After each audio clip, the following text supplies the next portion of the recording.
ಕಂತಗಿರಿ ಕಂತಗಿರಿ ಮೊನ್ನೆ ಕಳಿಸಿನಲ್ಲ, ಯಾವುದು deep breathing, ಆಳ ಉಸಿರಾಟ. ನೀವು ಸಹಜವಾಗಿ ಉಸಿರಾಟ ಮಾಡ್ತೀರಿ,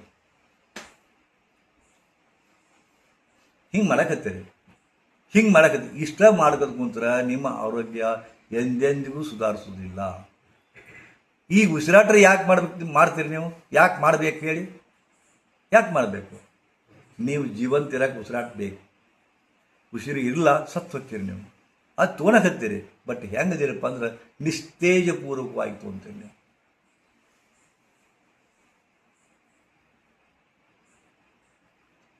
ನಿಸ್ತೇಜಪೂರ್ವಕ ಅಂತಾರೆ. ಸುಮ್ಮನೆ ನಡೆದತ್ತದು, ಸುಮ್ಮನೆ ಜೀವಂತ ಇಡಕ್ಕೆ ನಡೆದತ್ತ. ಆದರೆ ಆ್ಯಕ್ಟಿವ್ ಆಗಕ್ಕೆ, ಒಳಗಿನ ರೋಗಗಳನ್ನ ಕಡಿಮೆ ಮಾಡೋಕ್ಕೆ, ನ್ಯೂನತೆಗಳನ್ನ ಕಡಿಮೆ ಮಾಡೋಕ್ಕೆ ಮುದ್ರಾ ಪ್ರಾಣಾಯಾಮ, ಡೀಪ್ ಬ್ರೀದಿಂಗ್ ಮುದ್ರಾ ಪ್ರಾಣಾಯಾಮ ಅಂತ ಬರ್ತದೆ. ಅದರೊಳಗೆ ಮೊದಲ ಮುದ್ರಾವನ್ನು ಕಲಿಸ್ತೀನಿ. ಎಷ್ಟು ಅದ್ಭುತ ಅದ, ಅದನ್ನು ಪ್ರಾಕ್ಟೀಸ್ ಮಾಡಿ. ಈಗ ಸೀದಾ ಕೂತ್ಕೊಳ್ಳಿ, ಮತ್ತಷ್ಟು ನೇರವಾಗಿ ಕೂತ್ಕೊಳ್ಳಿ. ಮೈ ಸಳಿಬಿಡಿ, ಕಣ್ ತೆಗೆದಿರ್ರಿ. ನಾನು ಹೇಳೋದನ್ನು ಸ್ಪಷ್ಟವಾಗಿ ಕೇಳಿ. ಆಳವಾದ ಉಸಿರಾಟ ತಗೊಳ್ಳಿ. ಎಷ್ಟು ತಗೋಬೇಕು ಅಂದ್ರೆ ನಾಭಿಯಿಂದ ತಗೋಬೇಕು, ಇಲ್ಲಿಂದ ತಗೋಬೇಕು. ಸ್ಲೋಲಿ ತಗೋರಿ. ಈಗ ಒಂದು ಕೆಲಸ ಮಾಡಿರಿ. ಏನು? ನಾನು ಸಂಜ್ಞೆಯನ್ನು ತೋರಿಸ್ತೀನಿ. ಈಗ ನಿಮಗೆ ಅರ್ಥ ಆಗೋದಿಲ್ಲ. ಏನು ಸಂಜ್ಞೆ? ನಾನು ಹಿಂಗೆ ಮಾಡ್ತೇನೆ. ಇದು ಏನು ಸಂಕೇತಪ್ಪ ಅಂದರೆ ಉಸಿರು ತಗೋಬೇಕು. ಇಷ್ಟು ತಗೋರಿ, ಇನ್ನೂ ತಗೋರಿ ನಾ ಹೇಳ್ತೀನಿ. ಇದು ಆಮೇಲೆ ಇಷ್ಟ ಮಾಡ್ತೇನೆ. ಸ್ವಲ್ಪ ಹಿಡಿಬೇಕು. ನಾ ಇಷ್ಟು ಮಾಡಿದೆ ಹಿಡಿಬೇಕು, ಮತ್ತು ಸ್ಲೋ ಬಿಡ್ತಾ ಬರಬೇಕು. ನಾ ಎಲ್ಲಿ ಮಟ್ಟ ಕೈ ಮಾಡ್ತೀನಿ ಬಿಡಬೇಕು. ಆದರೆ ಕೆಲವು ಮಂದಿಗೆ ನಾ ಇಷ್ಟು ಕೈ ಮಾಡಿದಾಗ ಮುಗಿದು ಬಿಡ್ತದೆ ಕಥೆ. ಕೆಲವು ಮಂದಿಗೆ ಇಷ್ಟು ಕೈ ಮಾಡಿದಾಗ ಮುಗಿದು ಬಿಡ್ತದೆ. ಅದು ಚೆಕ್ ಮಾಡ್ಕೋಬೇಕು ನೀವು. ಅಂದ್ರೆ ನನ್ನ ಉಸಿರಾಟವನ್ನು ಪೂರ್ಣ ತೋಳಿಕೆ ಗುರುಗಳು ಹೇಳಿದಂತೆ, ಗುರುಗಳ ಮಾರ್ಗದರ್ಶನದಂತೆ ನನ್ನ ತೋಳಿಕೆ ಆಗ್ತಾ ಇಲ್ಲ ಅಂದ್ರೆ ಏನೋ ಒಳಗೆ ತೊಂದರೆ ಅಂತ ಗೊತ್ತಾಗುತ್ತೆ. ಅದಕ್ಕೆ ಹಿಂಗೆ ಮಾಡೋಣಂತ. ಇದಾದಮೇಲೆ ಮತ್ತೆ ಟೆಕ್ನಿಕ್ ಹೇಳ್ತೀನಂತ, ಮುಂದಿನ ಟೆಕ್ನಿಕ್ ಒಂದು 15 ನಿಮಿಷ ಟೈಮ್. ಓಕೆ, ಇದನ್ನೊಂದು 7 ಸುತ್ತು ಮಾಡೋಣ. ಸ್ಟಾರ್ಟ್. ನಾನು ಹಿಂಗೆ ಕೈ ಮಾಡಿದಾಗ ಉಸಿರು ತೊಗೊಂತ ಹೋಗಬೇಕು. ಅರ್ಧ ಆದರೆ ಅರ್ಧ ಬಿಡ್ರಿ, ಮತ್ತು ಸುಮ್ಮನೆ ಸಹಜ ಸ್ಟಾರ್ಟ್ ಮಾಡಿರಿ. ಇದು ಉದಾಹರಣೆಗೆ ತೊಗೊಂಡೆ, ಇಲ್ಲಿ ನಿಂತು ನೀವೇನು ಮಾಡಿರಿ? ಹುಡುಕಿದವ್ರು ಮಾಡಲ್ಬೇಕಾ? ಮಾಡಿರಿ, ಹೌದಾ? ಮತ್ತು ಇಲ್ಲಿ ಬಂದಿರ್ತದೆ, ಮತ್ತು ಕೆಳಗೆ ಮಾಡಿದಾಗ ಕೆಳಗೆ ಬಿಡ್ರಿ, ಮತ್ತು ನಿಲ್ರಿ. ಬಟ್ ಎಷ್ಟು ಸಾಧ್ಯ ಆಗುತ್ತೆ ಪ್ರಯತ್ನ ಮಾಡಿರಿ. ಗೊತ್ತಾಯ್ತಲ್ಲ? ಇದು 2-3 ಹಂತ ಮಾಡೋಣಂತ. ಆಮೇಲೆ ಮುಂದೊಂದು ಹಂತ ಹೇಳ್ತೀನಿ. ಸ್ಟಾರ್ಟ್. ನನ್ನ ಕೈಗಳನ್ನು ನೋಡ್ತಾ ಇರಿ. ನಾನು ರಿದಮಿಕ್ಕಾಗಿ ಉಸಿರನ್ನು ಹೆಂಗೆ ತೊಗೋಬೇಕು ಅನ್ನೋದು ಸಂಜ್ಞೆ ಮೂಲಕ ತೋರಿಸ್ತಾ ಇದ್ದೀನಿ. ತಗೋರಿ. ನನ್ನ ಕೈ ಎಲ್ಲಿಗೆ ಬಂದಾಗ ಎಲ್ಲಿ ನಿಂತು ನೋಡ್ಕೊಳ್ಳಿ. ಉಸಿರಾಟ ನೋಡ್ಕೊಳ್ಳಿ. Okay, stop. ಒತ್ತಡ ಕೊಡಬೇಡ್ರಿ. ಒತ್ತಡ ಬಿತ್ತಾ ನೋಡ್ಕೊಳ್ಳಿ. ಬಿಡಿ.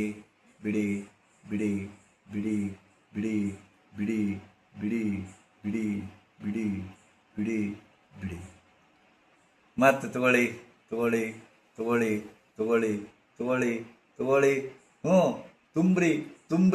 ತುಂಬ್ರಿ. ಉಸಿರನ್ನು ತುಂಬ್ರಿ. ಹಿಡೀರಿ. ಬಿಡ್ರಿ.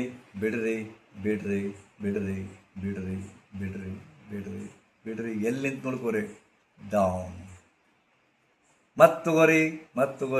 ಪೂರ ಜಕ್ಕೋರಿ. ಸಾಧ್ಯ ಆಗತ್ತೆ ನಿಮ್ಗೆ. ತಗೋರಿ. ತುಂಬ್ರಿ. ಶಕ್ತಿಯಿಂದ ತುಂಬ್ರಿ. ಲಕ್ಷ ಕೊಟ್ಟು ತುಂಬ್ರಿ. Okay, stop. ಬಿಡ್ರಿ. ತಗೋರಿ. ಬಿಡ್ರಿ. ಸ್ಟಾಪ್. ಈಗ ಇದ್ರ ಕೂಡ ಒಂದು ಮುದ್ರಾ ಕೊಡುತ್ತೆ. ನಾ ಹೇಳಿದ್ನಲ್ಲ, ಮುದ್ರಾ. ಈ ಮುದ್ರಾ ಸ್ಟಾರ್ಟ್ ಆಕಾವ. ಎಂಥ ಮುದ್ರಪ್ಪ? ಲಕ್ಷ ಕೊಟ್ಟು ಕೇಳಿ. ಎಂಥ ಮುದ್ರಾ ಅಂದ್ರೆ ಒಂದನೇದ್ದು, ಇದ್ರೊಳಗೆ ಅನೇಕ ಮುದ್ರಾ ಬರ್ತಾವ. ಅದ್ರಾಗ ಮೊಟ್ಟ ಮೊದಲ ಮುದ್ರಾ ಅಂದ್ರೆ ಅಶ್ವಿನಿ ಮುದ್ರಾ ಅಂತ. ಯಾವುದು? ಅಶ್ವಿನಿ ಮುದ್ರಾ. ಅಶ್ವ ಅಂದ್ರೆ ಏನು? ಕುದುರೆ. ಅಶ್ವ ಅಂದ್ರೆ ಕುದುರೆ. ನೀವು ನೋಡಿರೇನು? ಎಲ್ಲರ ಒಂದು ಕುದುರೆ ನಿಂತಿತ್ತಪ್ಪ ಅಂದ್ರೆ ಕುದುರೆನ ಲಕ್ಷ್ಯ ಕೊಟ್ಟು ನೋಡ್ರಿ. ಆ ಕುದುರೆಗೆ ಬಲ ಹೊರಗೆ ಬರ್ತದೆ. ಬಲ ವಿಸರ್ಜನೆ ಮಾಡಬೇಕಾಗತ್ತೆ. ಕುದುರೆ ಹಿಂದೆ ತಂದು ಭಾಳ ಮ್ಯಾಗೆತ್ತದ. ಗುದನಾಳವನ್ನು ಕ್ಲೀನಾಗಿ ನಮಗೆ ಕಾಣುವಂಗೆ ತೋರಿಸ್ತದದು. ಆಮೇಲೆ ಹಿಂಗಿರ್ತದದು ಗುದನಾಳ. ಅದ್ರದ್ದು ಹಿಂಗಿದ್ದದ್ದನ್ನು ಸಾವಕಾಶ ಹಿಂಗೆ ತೆಗಿತೈತಿ. ಇಷ್ಟು ದಪ್ಪ ಬಲವನ್ನು ತಳಗ ಪುಟಕ್ಕೆ ಅಂತ್ಕೊಂಡು ಚೆಲ್ಲಿ ಮತ್ತು ಹಿಂಗೆ ಮಾಡಿ ಮುಚ್ಕೊಂತೈತಿ. ನೋಡ್ರಿಲ್ಲ, ನೀವು ನೋಡಿರ್ಬೇಕಾರೆ ಇದನ್ನೇ ಯೋಗಿಗಳು ನೋಡಿದರು. ಒಂದು ಅಶ್ವ ಎಷ್ಟು ತಾಕತ್ತಿರ್ಬೇಕು, ಅದಕ್ಕೆ ಇಡೀ ಗುದನಾಳವನ್ನು ಇಷ್ಟೆಲ್ಲ ವಿಕಾಸ ಮಾಡಿ ಇಷ್ಟೆಲ್ಲ ಇದು ಮಾಡಿ ಮತ್ತೆ ಹಿಡ್ಕೊಂತತೆ. ಇದಕ್ಕೆ ಒಂದು ಮುದ್ರಾ ಅಂದರು, ಹಿಡಿದಿಟ್ಟುಕೊಳ್ಳಿಕ್ಕೆ ಮುದ್ರಾ ಅಂದರು ಅವರು, ಅಶ್ವಿನಿ ಮುದ್ರಾ. ಪ್ರಾಕ್ಟೀಸ್ ಮಾಡಿದರು, ಅದ್ಭುತ ಒಂದು ಲಾಭ ಸಿಕ್ತು. ನೀವು ನೋಡ್ರಿ ಸದ್ಯ, ನಾಳೆ ಅಲ್ಲ ಇವತ್ತೇ ಎಷ್ಟು ಮಜಾ ಅನಿಸುತ್ತೆ ನೋಡ್ರಿ. ಏನು ಮಾಡ್ಬೇಕು ನೀವು? ಸಂಡಾಸ್ ಜಾಗ ಮಲ ವಿಸರ್ಜನೆ ಆಗುತ್ತಲ್ಲ, ಗುದನಾಳ ಅಂತಾರೆ, ಅದಕ್ಕೆ ಗುದನಾಳ ಅಂತಾರೆ, ಏನಸ್ ಅಂತಾರೆ, ಏನಸ್ ಗುದನಾಳ, ಗುದದ್ವಾರ, ಏನಸ್ ಅಂತಾರೆ. ಅದನ್ನು ಈಗೇನು ಮಾಡಬೇಕಪ್ಪ ಅಂದ್ರೆ, ನಾವು ಉಸಿರು ತಗೋರಿ ಅಂದಾಗ ನಾ ಹಿಂಗೇನು ಕೈ ಮಾಡ್ತೀನಲ್ಲ, ಇದನ್ನು ಉಸಿರು ತಗೊಂತ ನಿಮ್ಮ ಮಲದ್ವಾರವನ್ನು, ಗುದದ್ವಾರವನ್ನು ಮೇಲೆ ಜಕ್ಕೊಂತ ಬರಬೇಕು. ಹಿಂಗೆ ಒಳಗಿಂದ ಹಿಂಗೆ ಜಕ್ಕೊಂತ ಬರಬೇಕು, ಜಕ್ಕೊಂತ ಬರಬೇಕು. ಎಷ್ಟಾಗುತ್ತೆ ಜಕ್ಕೋರಿ. ಆಮೇಲೆ ಉಸಿರು ಬಿಡ್ರಿ ಅಂತಂದಾಗ ಅದನ್ನು ಬಿಡಬೇಕು, ಉಸಿರನ್ನು ಬಿಡಬೇಕು. ಉಸಿರು ತಗೊಂತ ಗುದನಾಳ ಮೇಲಕ್ಕೆ, ಉಸಿರು ಬಿಡ್ತಾ ಗುದನಾಳ ಕೆಳಕ್ಕೆ. ಇದಕ್ಕೆ ಮುದ್ರಾ ಸಹಿತ ಅಂತಲ್ಲ. ಇಷ್ಟು ಅದ್ಭುತದಲ್ಲ. ನೀವು ಸರಿಯಾಗಿ ಇದನ್ನು ಮಾಡಿದ್ದಾದ್ರೆ, ಸರಿಯಾಗಿ ಇಷ್ಟು ಮಾಡಿದ್ದಾದ್ರೆ ನಿಮ್ಮ ಜನ್ಮದಾಗನ ಎಂದೆಂದು ಮೂಲವ್ಯಾಧಿ ಆಗೋದಿಲ್ಲ. ಎಂದೆಂದು ಮೂಲವ್ಯಾಧಿ ಆಗುವುದಿಲ್ಲ. ಬರ್ಕೊಡ್ತೀನಿ ನಾನು. ಮೂಲವ್ಯಾಧಿ ಗೊತ್ತಿದ್ದಿಲ್ಲ, ಅದು ರಕ್ತ ಮೂಲವ್ಯಾಧಿ. ಇನ್ನೊಂದು ಪ್ರೊಲ್ಯಾಪ್ಸ್ ಅಂತ ಬರ್ತದೆ. ಪ್ರೊಲ್ಯಾಪ್ಸ್ ಅಂತ ಗೊತ್ತದೇನು? ಬೂದಿ ಆಯ್ದು ಅಂತಾರ, ಬೂದಿ ಆಯ್ದು. ಹಿಂಗೆ ಒತ್ತಡ, ಯಾಕಂದ್ರೆ ಯಾರು ಒತ್ತಡ ಕೊಡದೆ ಯಾರು ಸಂಡಾಸ್ ಮಾಡ್ಕೊಳ್ಳೋದೇ ಇಲ್ಲ. ಹಿಂಗೆ ಪಟಕ್ಕಲ್ಲಿ ಹೊರಗೆ ಬಂದ್ಬಿಡ್ತದೆ, ಗುದನಾಳ ಹೊರಗೆ ಬಂದ್ಬಿಡ್ತದ್ದು. ಸಂಡಾಸ್ ಮಾಡ್ತೀರಿ, ಅವಾಗ ಒಳಗೆ ಲಗುನ ಹೋಗುವುದಿಲ್ಲ. ಭಾಳ ಮಂದಿ ದೊಡ್ಡ ತೊಂದರೆ. ಎಷ್ಟೋ ಮಂದಿ ಗುದನಾಳ ಹಂಗೆ ಬಿಟ್ಕೊಂಡು ಸಾಕಾಗಿಬಿಟ್ಟತ್ರಿ, ಗುದನಾಳ ಹೊರಗೆ ಬಂದುಬಿಟ್ಟತ್ರಿ, ಏನು ಮಾಡಿದ್ರಿ, ಹೆಂಗೆ ತೆಗಿಬೇಕ್ರಿ ಅಂದ್ಕೊಂಡು ಒತ್ತಡ ಕೊಟ್ಟು ಮುಚ್ಚಿಸ್ತೀವಿ. ಅದು ಆಗೋದಿಲ್ಲ. ಯಾಕೆ ಹಂಗಾಗುತ್ತಪ್ಪ ಅಂದ್ರೆ, ನಿಮ್ಮ ಪೆಲ್ವಿಕ್ ರೀಸನ್ದೊಳಗೆ ಸ್ನಾಯುಗಳು ಲೂಸ್ ಆಗಿಬಿಟ್ಟವ. ಪೆಲ್ವಿಕ್ ರೀಸನ್ದೊಳಗೆ ಈ ಭಾಗದೊಳಗೆ ಸ್ನಾಯುಗಳು ಇದಾಗಿಲ್ಲ. ಅದಕ್ಕೆ ಇದು ಅಶ್ವಿನಿ ಮುದ್ರಾ ಅತ್ಯಂತ ಅದ್ಭುತ. ಈಗ ಮೊದಲ ಪ್ರಾಣಾಯಾಮದ ಕೂರಿಸೋಂಗಿಲ್ಲ, ಬರೀ ಇದನ್ನು ಪ್ರಾಕ್ಟೀಸ್ ಮಾಡೋಣ. ಏನು? ಗುದನಾಳ ಕಡೆ ಎಷ್ಟು ಕೊಡ್ರಿ, ನನ್ನ ಕಡೆ ನೋಡ್ರಿ.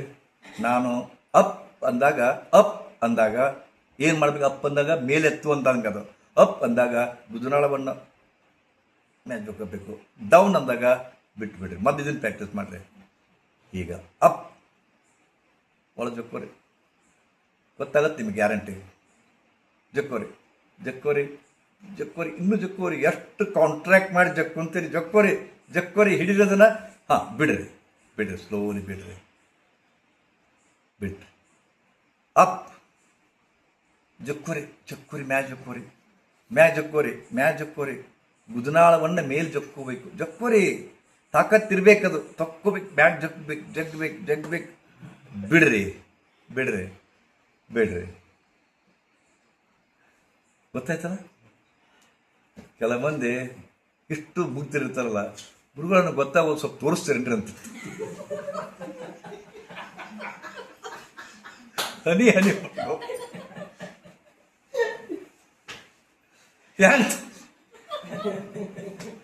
ಹೆಂಗೆ ತೋರಿಸ್ಬೇಕದಲ್ಲ? ಗುದನಾಳ ಆಲೋಚನೆ ಮಾಡೋದು ಹೆಂಗೆ ತೋರಿಸ್ಬೇಕಂತಿದ್ದು. ಎಷ್ಟು ಮುಗ್ಧರಾಗಿ ಕೇಳ್ತಾರ ಗುರುಗಳಿಗೆ. ಗೊತ್ತಾಗೋದು ನಮಗೆ. ಸ್ವಲ್ಪ ತೋರಿಸ್ಲಿ, ಅದನ್ನ ಎಕ್ಸಿಬಿಟ್ ಮಾಡಿ ಅಂತಾರ ಅವರು. ಗೊತ್ತಾಗತ್ತೆ ನಿಮಗೆ, ಹೌದಾ? ಅದು ಅನುಭವಿಸ್ರಿ. ಈಗ ನೀವೇನು ಮಾಡಬೇಕು? ಉಸಿರು ತಗೋಬೇಕು. ನಾನು ಹಿಂಗೆ ಕೈ ಮಾಡಿದಾಗ ಉಸಿರು ತಗೋಂತ ಗುದನಾಳ ಮೇಲೆ ಕೆತ್ತೀರಿ, ಹಿಂಗೆ ಮಾಡಿದಾಗ ಉಸಿರು ಬಿಡ್ತಾ ಗುದನಾಳವನ್ನು ಕೆಳಗೆ ಬಿಡ್ತೀರಿ. ಬರೀ 5 ನಿಮಿಷ ಫಿನಿಸ್ಟೇ ಇರಲಿ. ನನಗೋಸ್ಕರ ಮಾಡ್ತಾ ಇಲ್ಲ, ನೀವು ನಿಮಗೋಸ್ಕರ ಮಾಡ್ತಾ ಇದ್ದೀರಿ. ನೀವು ಮೂಲವ್ಯಾಧಿ ಬೇಕಂದ್ರೆ ಏನು ಮಾಡಬೇಡ, ಸುಮ್ಮನೆ ಕೂಡ್ರಿ ನೈತಿ, ದಿನಕ್ಕೊಂತ ಕೂಡ್ರಿ ನೈತಿ, ಬುದ್ಧಿ ಹೊರಗೆ ಹಾಸ್ಕೊಂಡು ಕಳ್ಕೋಬೇಕು. ರಕ್ತ ಮೂಲವ್ಯಾಧಿ ಹೋಗಬೇಕು. ಇದರಿಂದ ಎಷ್ಟೋ ಲಾಭ ಅದ, ಅದು ಹೇಳಕ್ಕೆ ಬರೋಂಗಿಲ್ಲ. ಕೆಲವೊಂದು ಲಾಭಗಳನ್ನು ಬಾಯಿ ಬಿಚ್ಚಿ ಹೇಳಕ್ಕೆ ಬರೋಂಗಿಲ್ಲ, ಅಷ್ಟು ಲಾಭ ಆಗ್ತದೆ, ಹೌದಾ? ಯಾರಿಗೆ ಇದಕ್ಕೆ ಮುಂದೆ ಈ ಅಶ್ವಿನಿ ಮುದ್ರಾ ಜೊತೆಗೆ ವಜ್ರೋಳಿ ಮುದ್ರಾ ಅಂತ ಬರ್ತದೆ. ವಜ್ರೋಳಿ ಮುದ್ರಾ ಅಂತ ಬರ್ತದೆ. ಹೌದಾ? ವಜ್ರೋಳಿ ಮುದ್ರಾ ಮಾಡಿದಂಥ ಹೆಣ್ಮಕ್ಳಿಗೆ ಅದು.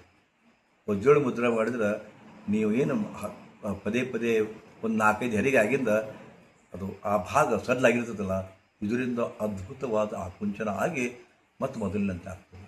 ಈಗ ಹೇಳಬೇಕಂದ್ರೆ ಅಷ್ಟು ಸಹದೇವಿ ಮುದ್ರಾ, ವಜ್ರೋಳಿ ಮುದ್ರಾ ಅಂತ ಬರ್ತಾವೆ. ಅಶ್ವಿನಿ ಮುದ್ರಾ ಇವನ್ನೆಲ್ಲ 3 ಕುಡಿಸಿರಪ್ಪ ಅಂದ್ರೆ ನಾ ಹೇಳೇನ್ರಿ. ಕುಂಡಲಿನಿ ಶಕ್ತಿ ಅಂತ ಕೇಳಿರೇನು? ಕುಂಡಲಿನಿ ಕೇಳಿರೇನು? ಯಾರಾದ್ರು ನಿಮ್ಗೆ ಗೊತ್ತಿಲ್ಲ. ಇಡೀ ಯೋಗದ ಮೂಲ ಗುರಿ ಕುಂಡಲಿನಿ ಶಕ್ತಿಯನ್ನು ಜಾಗೃತಿ ಮಾಡ್ಕೊಳ್ಳೋದು. ಅದಕ್ಕೆ ದೊಡ್ಡ ಸಹಾಯಕಾರಿ ಆಗ್ತದೆ. ಸೊ 5 ನಿಮಿಷ ಇದನ್ನು ಪ್ರಾಕ್ಟೀಸ್ ಮಾಡೋಣ. ರೆಡಿ? ನಾನು ಹೇಳ್ದಂಗೆ ಮಾಡಿ. ಕೈ ಮಾಡಿದಾಗ ಉಸಿರನ್ನು ತಗೋತೀರಿ, ಗುದನಾಳವನ್ನು ಮೇಲೆ ಜಕ್ಕೊಂತೀರಿ. ಎಷ್ಟು ಮೇಲೆ ಜಕ್ಕೊಂತೀರಿ ಎಷ್ಟು ಹಗರಾಗತ್ತೆ ನೀವು ನೋಡೋದು ಬೇಕಾದ್ರೆ. ಎಷ್ಟು ಹಗರಾಗತ್ತೋ ಒಂದು ತಾಕತ್ ಬಂದಂಗೆ ಅನಿಸುತ್ತಾ, ನಿರಂಬಳ ಅನಿಸುತ್ತೆ ಬೇಕಾದ್ರೆ ನೋಡಿರ್ಬೇಕಾರೆ. ಹೌದಾ? Okay. Deep breathing with Ashwini Mudra. ಆಳ ಉಸಿರಾಟ ವಿತ್ ಅಶ್ವಿನಿ ಮುದ್ರಾ. ಸ್ಟಾರ್ಟ್. ತಗೊಳ್ಳಿ. ಗುದನಾಳ ಆಕುಂಚನ ಮಾಡ್ಕೊರಿ.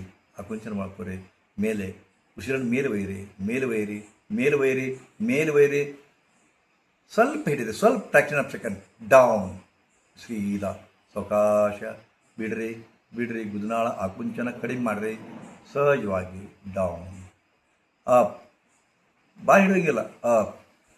5 ನಿಮಿಷ ಮಾಡಿರಿ. Up. Okay. Hold it.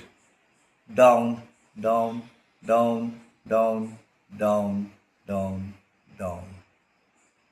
Up. ಎತ್ತ ಹೋಗ್ರಿ. ಇನ್ನಷ್ಟು ಗುದನಾಳವನ್ನು ಮೇಲಕ್ಕೆ ಎತ್ತೆತ್ತಿ ಆ ಆಕುಂಚನ ಮಾಡ್ತಾ ಹೋಗಿ. ಸ್ನಾಯುಗಳನ್ನು ನೋಡ್ಕೊಳ್ಳಿ. ಒಳಗೊಂದು ಅದ್ಭುತ ಅದ. ಅಲ್ಲೇ ನೋಡ್ಕೊಳ್ಳಿ. ಅದ್ಭುತ ಅದ. ಜಕ್ಕೋರಿ. ಎಷ್ಟು ಜಕ್ಕೊಂತೀರಿ ಅಷ್ಟು ನಿಮ್ಮ ಪೆಲ್ವಿಕ್ ಸ್ನಾಯುಗಳು ಗಟ್ಟಿ ಆಗ್ತವೆ. ಓಕೆ. ಬಿಡಿ.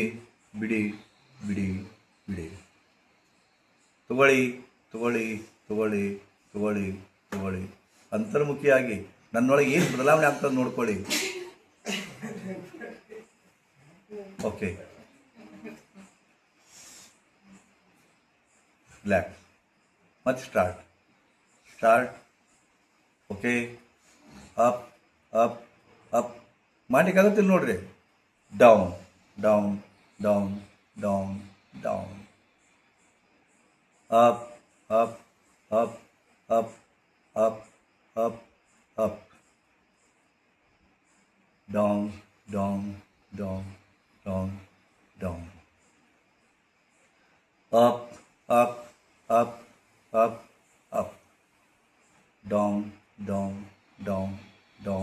ಡೌನ್. ಸ್ಟಾಪ್. ಸದ್ಯಕ್ಕೆ ತ್ರಾಸಾಗುತ್ತೆ ಇಲ್ಲ, ಹಗರಳಿಸುತ್ತೆ. ಈಗ ನೋಡಿರಿ, ರಿಲ್ಯಾಕ್ಸ್ ಅನ್ಸತ್ತಿ ನೋಡ್ರಿ. ಆ ಭಾಗಗಳು ರಿಲ್ಯಾಕ್ಸ್ ಅನ್ಸೈತಿ. ಇದರ ಮುಂದಿನ ಹಂತ ಭಾಳ ಅದ್ಭುತದ್ದು. ನಾಳೆ ಮಾಡಿಸ್ತೀನಿ ಮುಂದಿನ ಹಂತ. ಅದಾದಮೇಲೆ ಸೆಕ್ಷನಲ್ ಬ್ರೀದಿಂಗ್ ಅಂತ ನಾವು ಇದೇ ಮುದ್ರಾದಿಂದ ಬೇರೆ ಬೇರೆ ಭಾಗಕ್ಕೆ ಹೆಂಗೆ ಕಳಿಸ್ಬೇಕು ನಾವು. ದಿನಾರು ಒಂದು 15 ಮಿನಿಟ್ ಮಾಡಿಸ್ತೀನಿ ಅಂತ. ಬಟ್ ಮುಂದೆ 15 ಮಿನಿಟ್ ಮಾಡಿಸ್ತೀನಿ. ನಿಮ್ಗೆ ಎಷ್ಟು ಮಟ್ಟಿಗೆ ಅರ್ಥ ಮಾಡ್ಕೊತೀರಿ, ದಿನಾಲು ಮಾಡ್ತೀರಿ ಗೊತ್ತಿಲ್ಲ. ದಿನಾಲು ಮಾಡಿದರೆ ಮಾತ್ರ, ನಾನು ಹೇಳ್ದಂಗೆ ಮಾಡಿದರೆ ಮಾತ್ರ ನಿಮಗೆ ಲಾಭ ಅದ. ಇಲ್ಲದಿದ್ದರೆ ಲಾಭ ಬರೋದೇ ಇಲ್ಲ. ಇದು ಯೋಗ ಅನ್ನೋದು ಬರೀ ಜ್ಞಾನ ಅಲ್ಲ. ನಾನು ಹೇಳ್ತಾ ಇದ್ದೀನಿ ಯಾಕಂದ್ರೆ ನನಗೆ 65 ವರ್ಷದ ಅನುಭವ ಇದೆ. ಎಷ್ಟು? 64 ಮುಗಿದು 65ನೇ ವರ್ಷದ ಅನುಭವ. ಕಲಿತಾ ನಾನು ಈ ವಿದ್ಯೆಯನ್ನು ಸಂಪಾದಿಸಿದ್ದೀನಿ. ಒಂದು ಅತ್ಯದ್ಭುತ ಸಾಧನೆಯನ್ನು ಮಾಡಿಕೊಂಡಿದ್ದೇನೆ.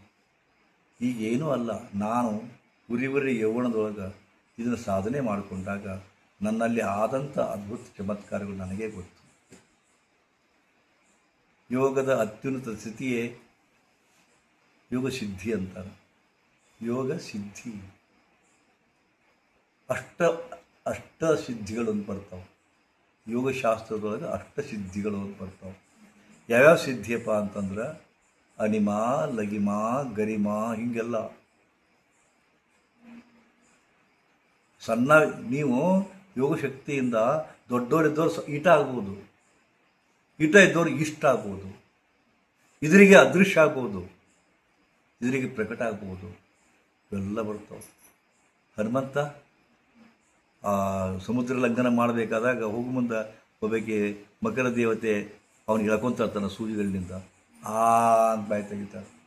ಅವಾಗ ಹನುಮಂತ ಈಟ್ ದೊಡ್ಡ ಇದ್ದವ ಹಿಂಗೆ ಹಾಕನ ಒಳಗೆ ಹೋಗ್ಕನ, ಒಳಗೆ ಬಂದು ಮತ್ತು ದೊಡ್ಡ ಬೃಹದಾಕಾರ ಬೆಳಿತಾನ. ಹನುಮಂತನಿಗೆ ಅನಿಮಾದಿ ಸಿದ್ಧಿಗಳು ಆಗಿದ್ದು. ಅದಕ್ಕೆ ಹನುಮಂತ ಇವತ್ತು ಜಗತ್ತಿನೊಳಗೆ ಯಾವುದಾದರೂ ದೇವರುಗಳು ಜಾತಿ ಧರ್ಮ ಮೀರಿ ಅದಾರಪ್ಪ ಅಂದ್ರೆ ಒಬ್ಬ ಗಣಪತಿ, ಒಬ್ಬ ಹನುಮಾನ್. ಎಷ್ಟು ಸಿದ್ಧಿ ಹಾಕೋಗುತ್ತದೆ. ವಶೀಕರಣ ಆಗಬೇಕಾ ಹನುಮಾನ್, ಜಾಬ್ ಸಿಗಬೇಕಾ ಗಣಪತಿ, ಹೆಂಡತಿ ಒಲಿಬೇಕಾ ಗಣಪತಿ, ವೈರಿ ಸಂಬಳ ಆಗಬೇಕಾ ಹನುಮಾನ್. ಇಬ್ಬರಿ ಇವೆರಡು ದೇವತೆಗಳು ನಿಮ್ಮನ್ನು ಹೆಚ್ಚು ಕಾಪಾಡ್ತಾರೆ. ಅದಕ್ಕೆ ಎಲ್ಲಿ ಬೇಕಲ್ಲೇ ಹನುಮಾನ್ ಮಂದಿರದವರು, ಎಲ್ಲಿ ಬೇಕಲ್ಲೇ. ಹನುಮಂತ ದೇವರ ಇಲ್ಲದ ಊರೇ ಇಲ್ಲ. ಯಾಕೆ ಇಲ್ಲಪ್ಪ ಅಂತಂದ್ರೆ ಅವ್ರು ಇದರ ಸಿದ್ಧಿ ಮಾಡ್ಕೊಂಡಿದ್ರು. ನಾ ಏನು ಹೇಳ್ತಿಲ್ಲ, ವಜ್ರೋಳಿ, ಸಹದೇವಿ, ಅಶ್ವಿನಿ, ಮೂಲಬಂಧ, ಜಾಲಂಧರ ಬಂಧ, ಕುಂಡಲಣಿ ಇವನ್ನೆಲ್ಲವನ್ನು ಕರಗತ ಮಾಡಿಕೊಂಡಿದ್ರು. ಅರಗಿ ಕುಡಿತಿದ್ರು. ಅದಕ್ಕೆ ಇವತ್ತು ಜಗತ್ತು ಅವ್ರನ್ನ ದೇವರಂತ. ಹನುಮಂತ ದೇವರು ಹೌದೋ ಅಲ್ಲೋ ಒಂದು ಜಿಜ್ಞಾಸದ. ಅವ್ನು ಕಪಿ ಮಂಗ್ಯ ಒಂದು ದೇವ್ರ ಹಾಕನ ಇಲ್ಲ, ಮಂಗ್ಯ ಇರ್ಬೋದು, ಬಟ್ ಸಿದ್ಧಿ ಯಾರಪ್ಪನ ಮನೆಯದು ಸಿದ್ಧಿ ಮಾಡಿಕೊಂಡಿದ್ರು. ಅದಕ್ಕೆ ನಮಗೂ ನಿಮಗೂ ಮೀರಿ ದೇವತೆಗಳಾದರು.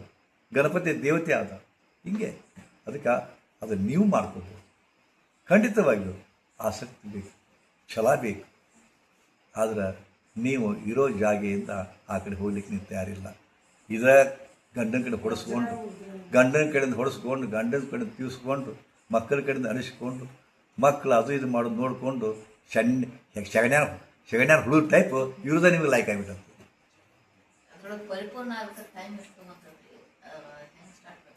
ಮನಸ್ಸು ಮಾಡಿದ್ರೆ ಒಂದೇ ದಿವಸ ಸಾಕು.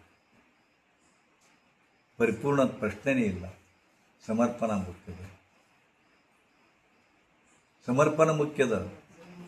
ಬೇಕು ಅನ್ನೋ ಭಾವದಿಂದ ನಾನು ಇದನ್ನು ನಾನು ಹೊಲಿಸ್ಕೋಬೇಕು, ಈ ವಿದ್ಯೆ ಹೊಲಿಸ್ಕೋಬೇಕು, ಈ ವಿದ್ಯೆದೊಳಗೆ ಪಂಡಿತ ಆಗಬೇಕು ಅನ್ನೋ ಮನಸ್ಸು ಬಂತಿಲ್ಲೋ ಅವಾಗಲೇ ಚೇಂಜ್ ಆಗುತ್ತೆ. ಸುಮ್ಮನೆ ನೀವೇನು ಬಂದಿದ್ದೀರಿ.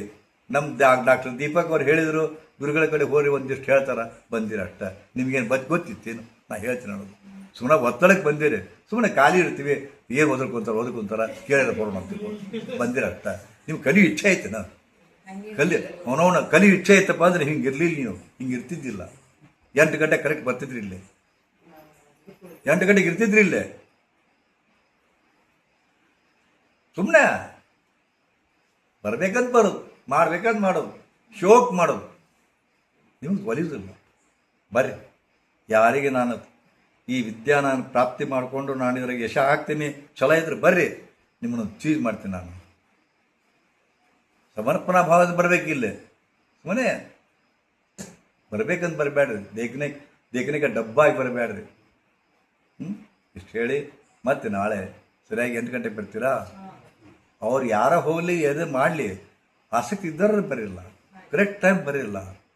ನೀವೇ ಹೇಳಬೇಡ್ರಿ, ನಾವು ಅಲ್ಲಿ ಕುಂತಿದ್ದೀರಿ ಇಲ್ಲಿ ಕುಂತಿದ್ದೀವಿ ಹೇಳ್ಬೇಕಲ್ಲ. ನಾ ಟೈಮ್ ಐತಿ ಗುರುಗಳು ಕಾಯ್ತಿರ್ತಾರೆ, ನಾವು ಕರೆಕ್ಟ್ 8 ಗಂಟೆಗೆ ಹೋಗ್ಬೇಕು. ಡಾಕ್ಟರ್ ಹೇಳಿ ಬರಿಲ್ಲ, ಬೇಡ ಅಂತಾರೆ. ನೋಡಿ ಸಾಧ್ಯಲ್ಲ.